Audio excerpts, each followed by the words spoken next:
Halo teman-teman, selamat datang di video Star Kidus kali ini.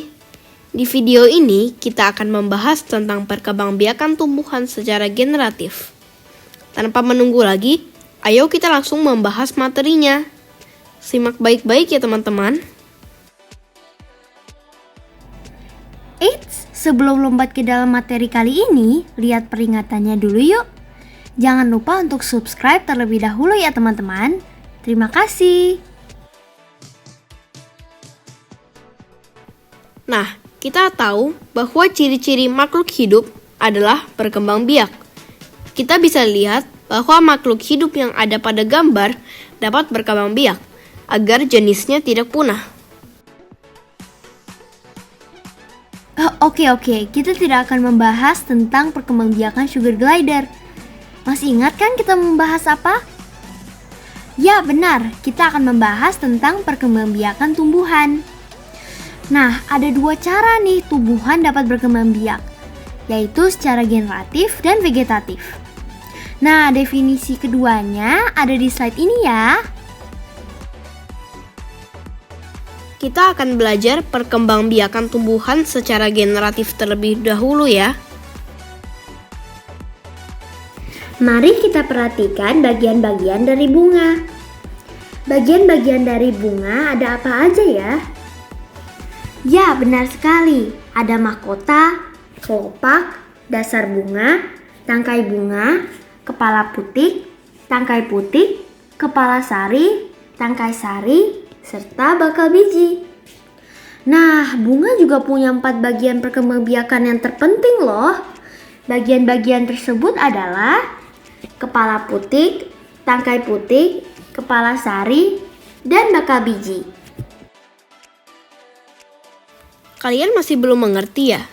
Tenang saja, kita sama-sama bahas satu persatu yuk. Mulai dari mahkota ya.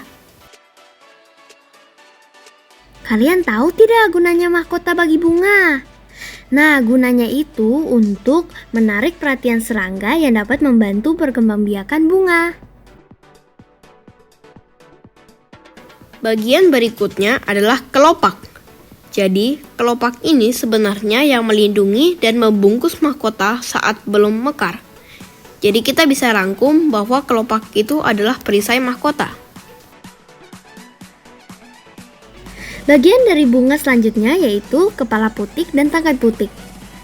Sebelum itu, apakah teman-teman masih ingat perkembangbiakan generatif itu melalui proses perkawinan atau tidak? Tentu iya ya, kepala putik dan tangkai putik dapat dijadikan satu bagian, yaitu sebagai alat kelamin betina. Sekarang kita pindah ke benang sari, yang terdiri dari kepala sari dan tangkai sari. Kalau kepala putik dan tangkai putik itu alat kelamin betina, yang ini kebalikannya. Kepala sari dan tangkai sari itu satu bagian sebagai alat kelamin jantan. Untuk memahami tentang benang sari, kepala putik, dan tangkai putik, kalian dapat lihat di gambar berikut ya. Sekarang kita sudah tahu semua bagian-bagiannya. Tapi bagaimana ya cara mereka berkembang biak? Jadi, di dalam kepala sari itu terdapat serbuk sari. Untuk menjadi buah, serbuk sari tersebut perlu bisa masuk ke dalam bakal biji. Ada dua hal yang dapat membantu perkembangbiakan bunga, yaitu serangga dan udara. Kita mulai dengan bunga-bunga yang penyerbukannya dibantu serangga ya. Jadi, ciri-ciri pertamanya adalah bahwa warnanya cerah dan dapat menarik perhatian serangga. Selain itu, bunga-bunga tersebut berbau harum. Kelihatannya sasaran tepat untuk serangga-serangga yang lewat ya. Serangga suka sekali dengan manisnya nektar. Nah, si lebah kecil ada pertanyaan. Ada yang bisa jawab tidak? Ya, betul sekali. Ciri-cirinya bunga tersebut memiliki bau yang harum dan nektar yang manis. Jadi, saat serangga mendarat di atas bunga untuk mengambil nektar, serbuk sari menempel pada tubuh serangga. Bagaimana bisa? Memang bisa begitu karena serbuk sari bunga-bunga ini lengket. Udara tentunya tidak dapat memilih-milih atau tidak dapat ditarik oleh sebuah bunga. Nah, untuk mengetahui perbedaan bunga yang dibantu dengan serangga atau udara, mari kita simak slide berikutnya. Perbedaannya tercantum di sini. Yang pertama, bunga-bunga yang dibantu udara tidak terang, menarik, ataupun berbau harum. Karena kalau memang harum, untuk apa? Kan ini dibantu udara. Berikutnya, serbuk sari yang terdapat di bunga ini sangatlah ringan, supaya udara mudah meniupnya ke arah kepala putik. Yang ketiga, bunga-bunga ini tidak menghasilkan nektar. Dan yang terakhir, kepala putik dibuat berbulu-bulu agar mudah menangkap serbuk sari. Oke, kita bilang saja serbuk sari sudah ke kepala putik. Lalu selanjutnya akan ada apa ya? Lihatlah diagram yang ada di sebelah kanan. Jadi setelah masuk ke kepala putik, serbuk sari akan turun menuju tangkai putik dan akhirnya menuju bakal biji, lalu bakal biji akan menjadi calon buah. Di dalam buah pasti ada biji kan? Bijinya dapat ditanam untuk dijadikan tumbuhan baru.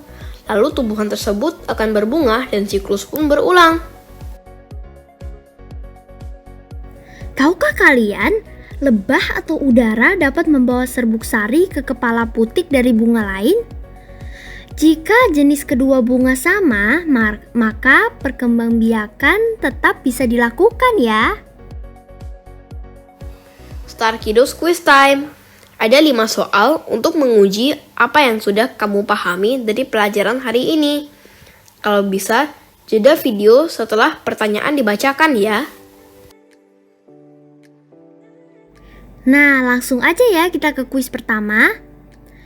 Nah, yang mana dari 4 bagian bunga ini yang penting dalam proses perkembangbiakannya? A. Kelopak, B. Mahkota, C. Dasar bunga, atau D. Kepala sari? Yap, benar. Jawabannya adalah kepala sari. Kepala sari menyimpan serbuk sari sebelum waktu penyerbukan. Pertanyaan kedua. Yang mana dari 4 pilihan di bawah ini yang dapat membantu penyerbukan bunga? A. Kepala putik, B. Burung gagak, C. Lebah, atau D. Serbuk sari? Wah, benar lagi nih. Jawabannya adalah lebah. Oke, pertanyaan selanjutnya. Jenis perkembangbiakan tumbuhan yang melibatkan induk jantan dan betina disebut A. Generatif, B. Vegetatif, C. Seksual, atau D. Aseksual? Jawab ya. Teman-teman memang pintar. Jawabannya adalah generatif. Wah, hampir selesai nih. Bagian bunga apa ya yang bisa dijuluki perisai mahkota? A. Mahkota, B. Daun, C. Kelopak, atau D. Kepala putik? Keren, jawabannya adalah kelopak. Satu lagi, semangat! Wah, gak berasa. Terakhir nih, apakah serbuk sari dari bunga jenis A dapat membuat bunga jenis B berkembang biak? Yang pertama, ya. B, tidak. C, terkadang bisa, terkadang enggak. Atau D, tidak tahu. Selesai. Jawabannya adalah tidak. Masih ingat kan fun fact kita hari ini? Tidak terasa nih kita sudah sampai di ujung. Teman-teman sudah mengerti kan tentang bahan hari ini? Oh iya, ini kan kita hanya membahas tentang perkembangbiakan secara generatif. Jika kalian mau melihat perkembangbiakan bunga secara vegetatif, jangan lupa untuk cek channel Star Kiddos minggu depan. Teman-teman, ingat ya, jangan lupa tekan tombol subscribe, like, share, dan lonceng agar teman-teman dapat menjadi yang pertama untuk menonton video-video selanjutnya. Baiklah, sampai ketemu di video berikutnya teman-teman.